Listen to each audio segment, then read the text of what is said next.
Saint মার্টিনের দক্ষিণ পশ্চিম সংলগ্ন সমুদ্র এলাকায় গত 16ই মে 2026 তারিখ শনিবার সারাদিনব্যাপী নৌবাহিনী forward base Saint Martin, coast guard outpost Shahpuri, station Saint মার্টিনের সমন্বয়ে গোপন সংবাদের ভিত্তিতে একটি যৌথ অভিযান পরিচালনা করা হয়। অভিযান চলাকালীন উক্ত এলাকায় সন্দেহজনক 3টি ফিশিং বোটে তল্লাশি চালিয়ে অবৈধভাবে শুল্ক কর ফাঁকি দিয়ে মায়ানমারে পাচারের উদ্দেশ্যে বহনকৃত প্রায় 16,80,000 টাকা মূল্যের 2,400 বস্তা সিমেন্ট ও পাচার কাজে ব্যবহৃত 3টি বোটসহ 33 জন পাচারকারীকে আটক করা হয়।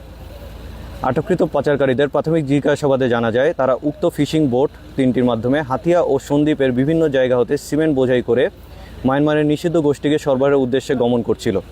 এ ধরনের চোরাচালানের সাথে জড়িত মূল হোতাদের শনাক্ত ও গ্রেপ্তারের গোয়েন্দা তৎপরতা জোরদারের পাশাপাশি অন্যান্য আইনশৃঙ্খলা বাহিনীর সাথে সমন্বিত কার্যক্রম বৃদ্ধি করা হয়েছে।